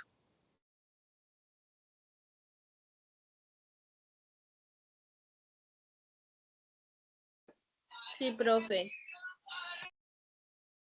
Bueno, muy bien. Entonces, ya hemos hablado muchísimo del producto, hemos hablado también un poquito acerca del cliente, pero vamos a hablar de esa definición, de lo que les decía hace un momento. Entonces, ¿cómo definimos nosotros a un cliente? Nosotros debemos definir o tener claro, ¿sí?, que un cliente es un cliente cuando ya me ha comprado siquiera una vez en la vida. ¿Sí? Cuando ya se ha convertido, cuando ya hemos generado esa primera transacción.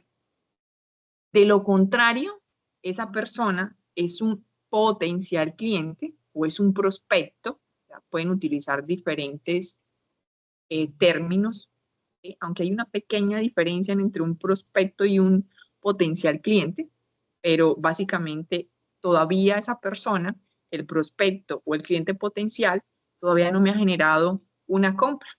¿Cuándo se convierte realmente en mi cliente? Cuando ya esa persona, empresa u organización me ha hecho siquiera una venta. Pues una empresa se puede convertir en mi cliente, ¿sí?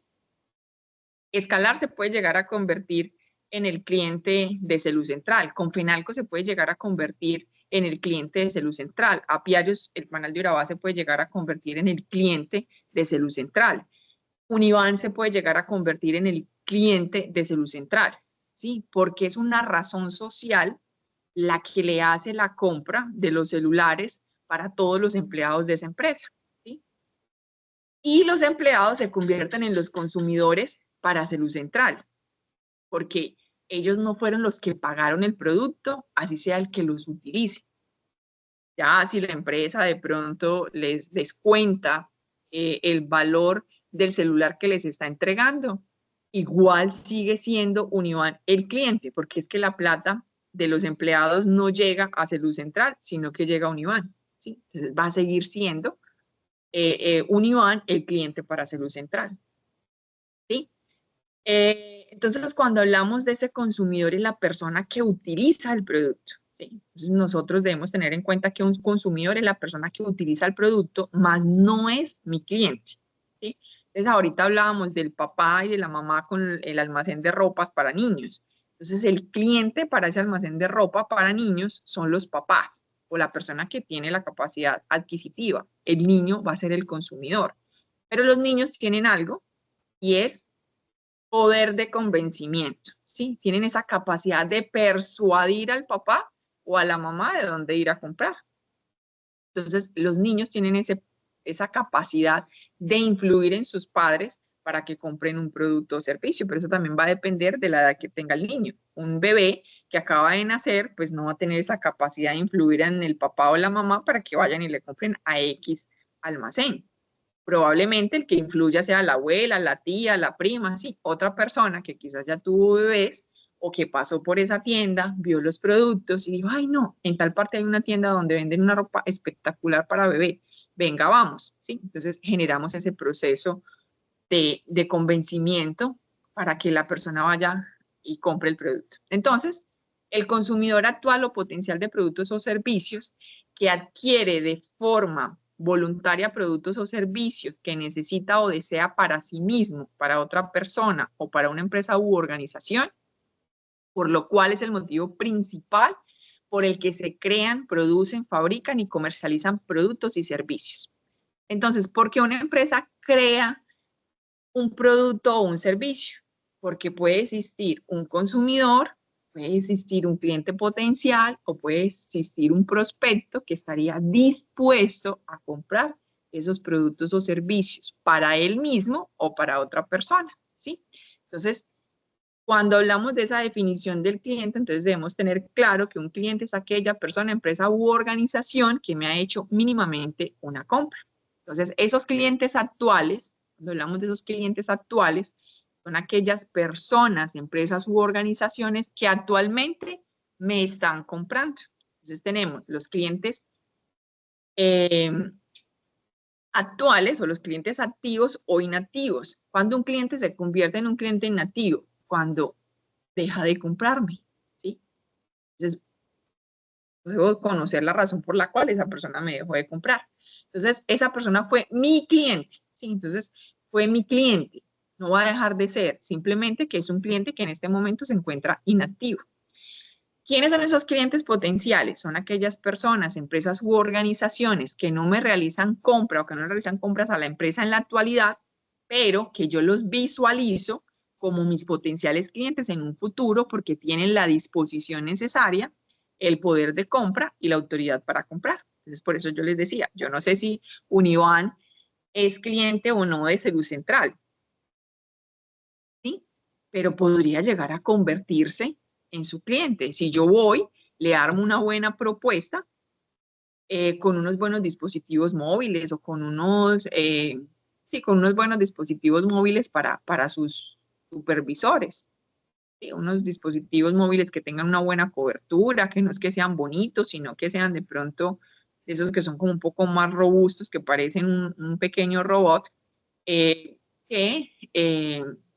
de pronto tienen una mayor capacidad para soportar el agua, y el uso y el abuso. Ay, perdón.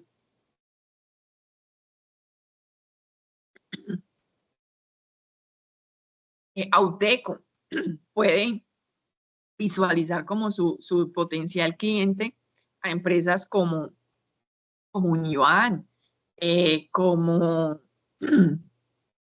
EPM o como los contratistas de EPM, donde a través de la empresa Auteco pueden darle a crédito las motocicletas a la empresa o se las pueden vender a la empresa y la empresa se las entrega a sus colaboradores. Entonces, yo debo empezar a analizar a quiénes puedo ver como mis potenciales clientes, esas personas, empresas u organizaciones que tengan de pronto esa posibilidad de comprarme, ¿sí? Y que tengan esa capacidad adquisitiva. Entonces, cuando hablamos de los tipos de cliente, ¿sí? Cuando hablamos de los tipos de cliente, entonces hablamos de ese cliente actual y potencial. Pero cuando hablamos de la tipología del cliente, entonces hablamos de esas características que define o que podría empezar a definir a un cliente.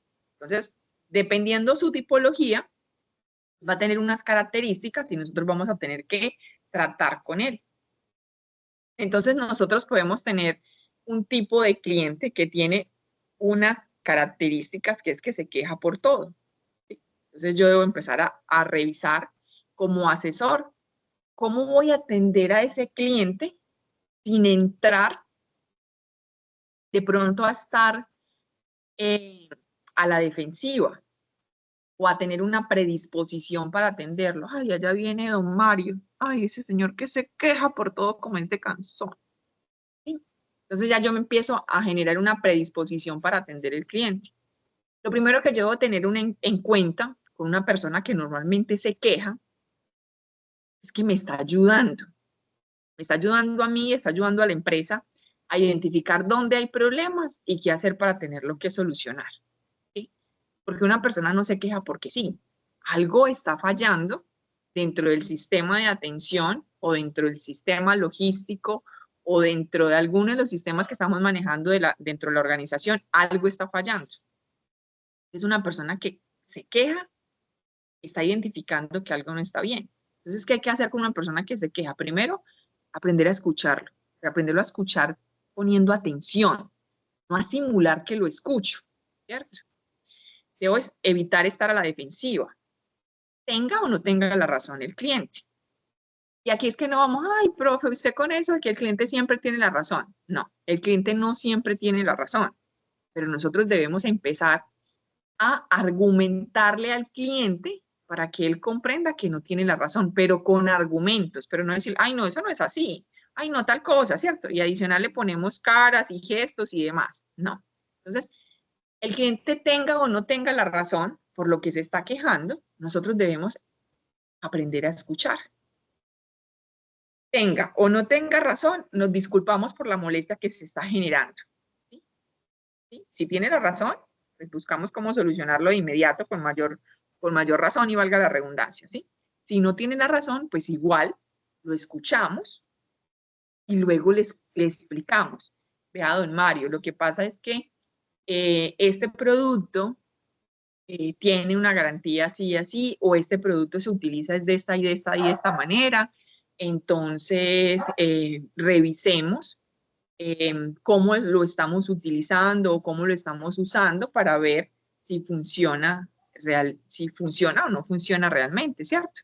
Porque un cliente cuando se queja es cuando normalmente o de pronto la muchacha no le supo explicar y entonces por eso el producto usted no se siente satisfecho con él o usted se está quejando porque la muchacha no la atendió bien o no le dio una buena información, ¿cierto? Porque las quejas normalmente se asocian a problemas de atención, mientras que los reclamos se asocian a un producto que usted se llevó y que no cumple las expectativas y acude al punto de venta para reclamar porque el producto no funciona de la mejor manera, digámoslo de esa forma, ¿cierto? Entonces, nosotros debemos preguntarle al cliente, don Mario, o sea, ¿usted quiere decir que la joven o el producto no está en la estantería donde debería estar según lo que indica el hablador o el precio no coincide con lo que dice el hablador, ¿cierto? Entonces, el cliente se está quejando porque algo dentro de la tienda no está de la misma forma. Entonces, yo recojo las palabras que me está diciendo mi cliente o mi potencial cliente en ese momento para que él sienta que yo realmente le estoy prestando atención y de esa manera yo puedo tranquilizar un poco a esa persona, ¿sí? Dándole un buen trato. Entonces, lo más importante de tratar a un cliente que se está quejando es escucharlo, evitar estar a la defensiva y disculparnos, tenga o no tenga la razón el cliente.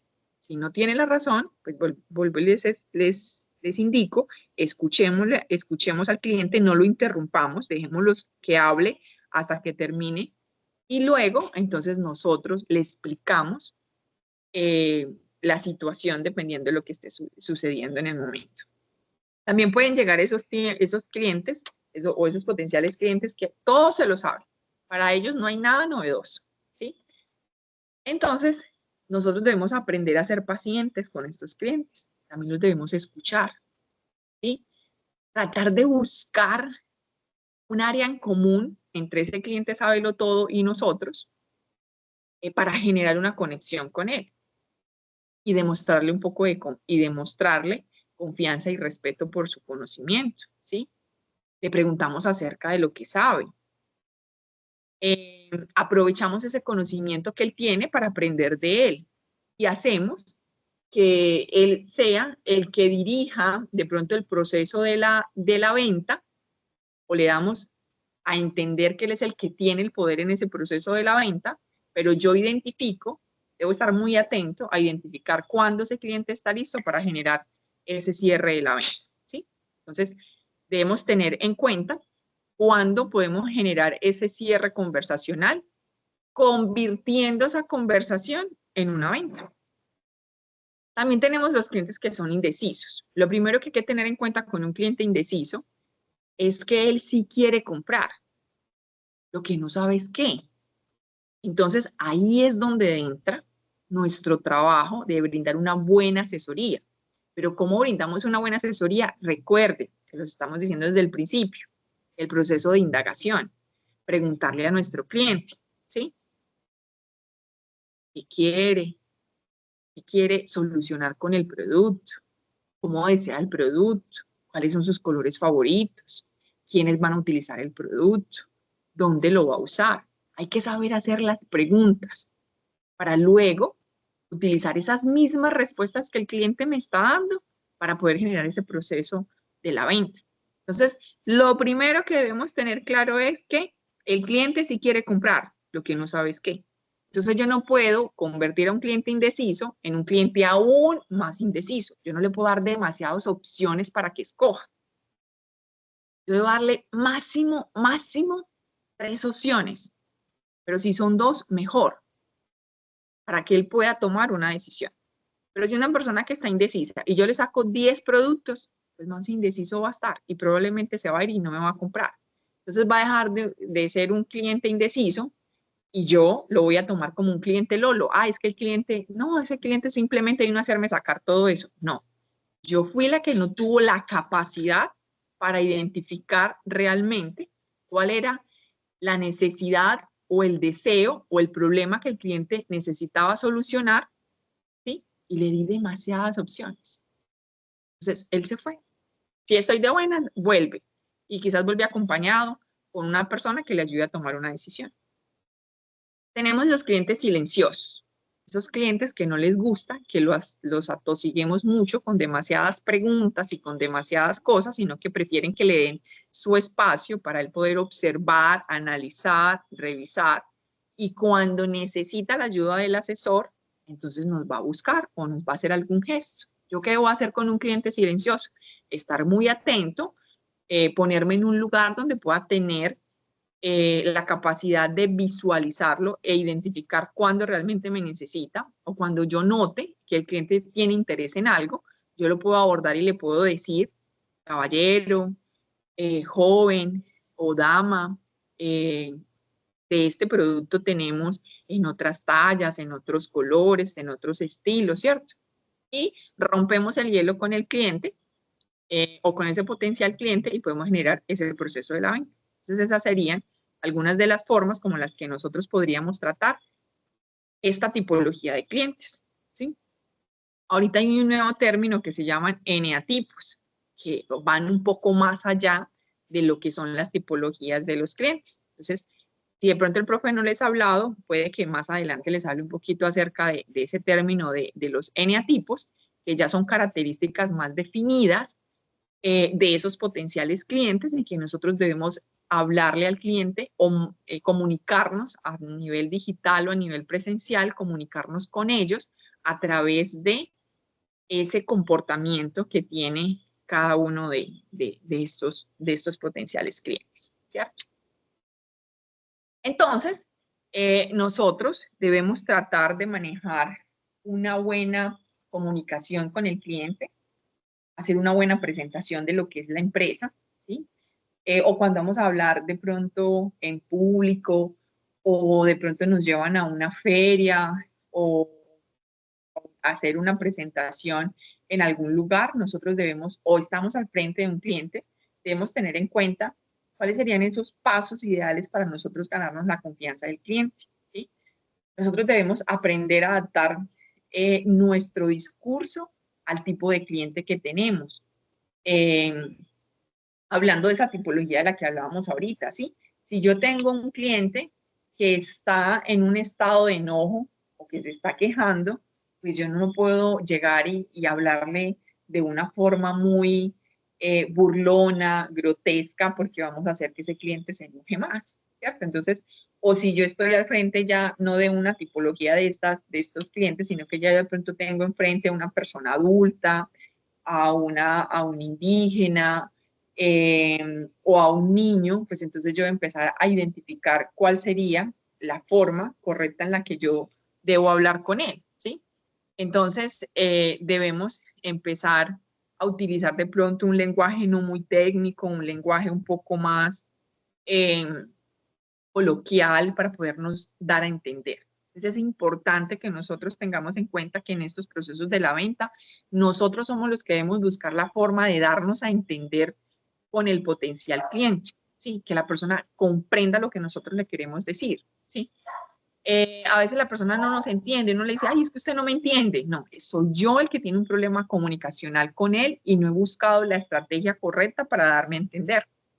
Debemos tratar de generar eso, debemos tratar de vocalizar, hablar despacio, no tener prisa o no hacer, buscar no hacer sentir al cliente ay, como que ya lo queremos soltar, sí, hablar demasiado rápido, sino tratar de vocalizar, de respirar y demás. Conocer a la perfección de lo que estamos hablando. Estamos hablando del producto o servicio, que nosotros se nos note que realmente conocemos el producto, conocemos sus características, realmente tenemos conocimiento de lo que estamos vendiendo, ¿sí? Pero también debemos tratar de transmitir seguridad con nuestro cuerpo, mirar a nuestro cliente, pues tampoco es que la vamos a mirar ahí fijamente a los ojos, sino mirar a nuestro cliente, conectar con él, que él se sienta seguro con nosotros, manejar una buena posición ergonómica, ¿sí? Y bueno, cuando terminemos de pronto el proceso de la venta, hacer un buen cierre comunicacional, hablar con el cliente y decirle realmente se está llevando un buen producto, recordarle el tema de las garantías, que el cliente realmente se sienta seguro con esa venta, con esa compra que está haciendo, que nosotros le transmitamos realmente seguridad al cliente con esa compra que él está haciendo y con ese proceso de atención. Entonces, digamos que ya con esto terminamos este tema de los conceptos, muchísimos conceptos más, pero estos son los conceptos básicos del mercadeo y las ventas que todos debemos conocer. Entonces, recordarles lo que les había dicho en la primera clase la semana pasada, que les dije que el mercadeo y las ventas tiene dos grandes funciones. Una es la de la promoción, la otra es la de la comercialización. Estuvimos hablando del merchandising, que hace parte de esas funciones de la promoción. Entonces, recordar que una promoción son todas aquellas estrategias que nosotros utilizamos para dar a conocer un producto o un servicio, ya sea en un punto de venta o a nivel digital, o utilizando diferentes estrategias mercadológicas tradicionales o digitales como las que se utilizan en este momento, ¿sí?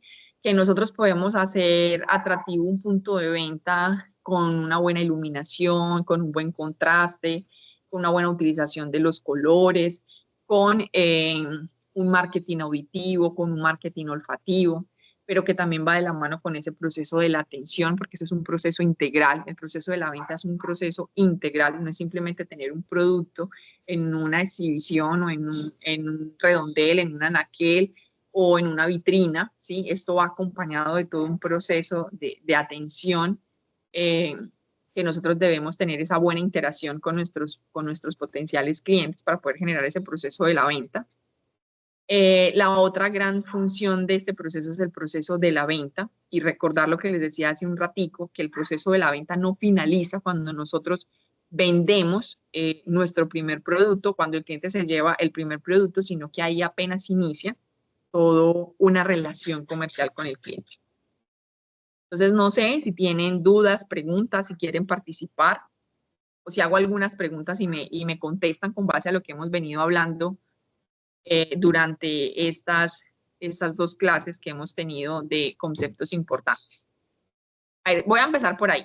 Vamos a ver a quién cojo aquí. Carolina, vamos a empezar contigo, que yo sé que tú eres una niña juiciosa y que has estado muy atenta. ¿Me puedes recordar de lo que acabamos de hablar, qué es un cliente? ¿Qué dijimos? ¿Qué es un cliente?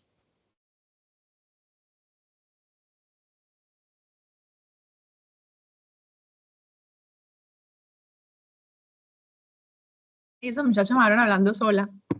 Ah, Carolina, hágale pues. Tengo que me...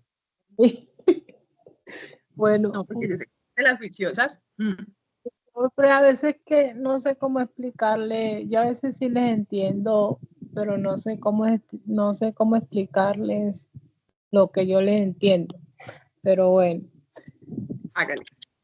Un cliente. Decíamos que una persona cuando se convierte en un cliente. Cuando una persona, una empresa o una organización se convierte en un cliente. ¿Cuando hace qué? Cuando ya ha hecho venta. Cuando compra la primera... ¿Cómo es que? Cuando nos hace la primera compra. ¿Sí? Muy bien. ¿Vio que sí sabe? Entonces, un cliente es la persona, empresa u organización que ya me ha hecho al menos una compra. Entonces, si un cliente es el que me compra, el prospecto es ¿quién? Emily. Si un cliente es el que ya me compró, el prospecto es ¿quién? El que aún no qué, pero tiene qué.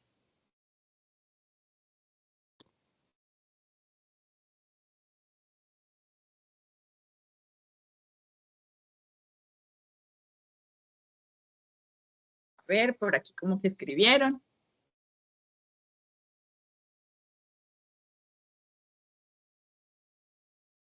Ley. El que está interesado en comprar. Muy bien, ¿cierto? Entonces, un potencial cliente es aquella persona que aún no me ha comprado, pero que tiene un interés en comprar o que tiene esa capacidad adquisitiva, pero que aún no me ha generado esa primera compra. Entonces, ahí lo visualizamos como nuestro potencial cliente. Listo.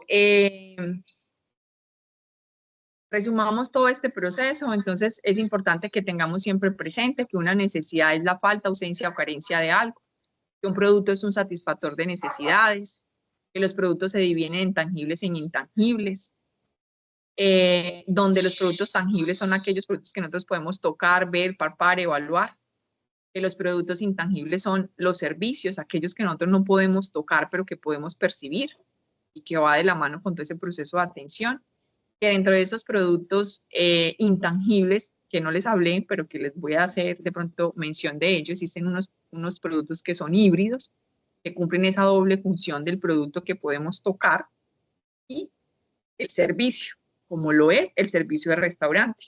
En el servicio de restaurante se ofrece el servicio de alimentación, pero nosotros podemos evaluar el servicio o el producto, que lo podemos tocar, el que se vuelve un producto tangible, lo que viene dentro del plato, lo que nosotros nos vamos a consumir. Entonces, dentro de esos productos intangibles también existen unos productos híbridos, que es esa combinación entre el servicio y lo que nosotros podemos tocar. ¿Listo?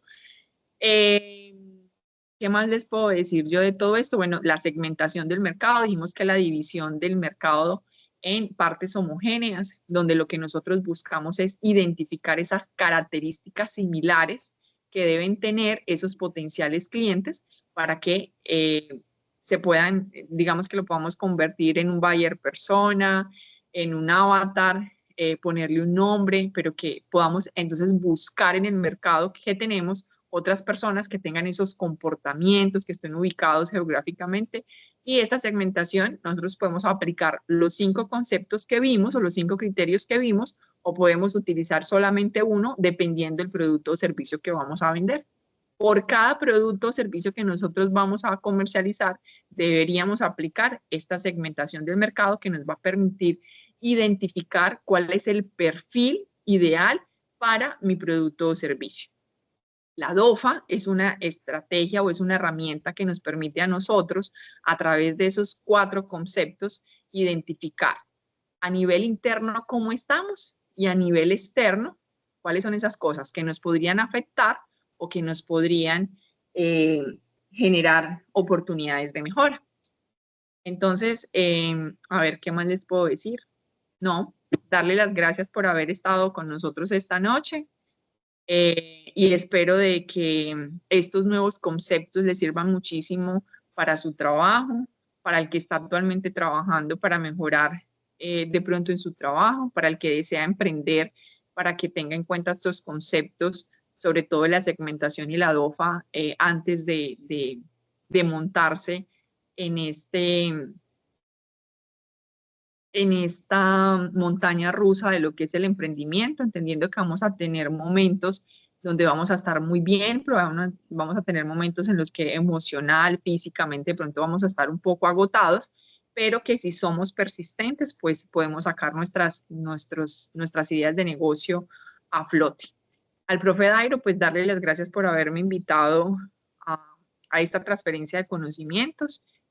Y no, pues gracias. Muchas gracias, Diana, por tus valiosos aportes a este proceso formativo. ¿Sí? Realmente lo que es el mercado y las ventas no son ajenas a nuestra cotidianidad. Todos los días estamos realizando la compra de productos o servicios, ¿sí? O la venta de productos y servicios. Entonces es un tema que no es ajeno a nosotros, pero que carecemos muchas veces de ese conocimiento técnico, y es importante que si nosotros estamos en una formación como un diplomado en mercadeo y ventas, pues empecemos a familiarizarnos con dicho vocabulario, con dichos términos. De eso me invita a que yo les comparta a los estudiantes un glosario que diseñé para ellos, para que lo tengan y de pronto sea un material de consulta para cuando no tengan claridad respecto a un término en particular, ¿sí? Entonces, voy a compartirles ahorita ese documento para que lo tengan allí y desearles a todos muchas gracias por su asistencia. Muchas gracias por su asistencia, por su participación, y a Diana por esa transferencia de conocimiento que nos hizo el día de hoy. Jóvenes, que tengan una feliz noche y Dios mediante nos vemos mañana. Que estén muy bien.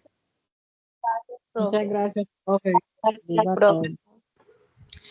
Muchísimas gracias. Feliz noche.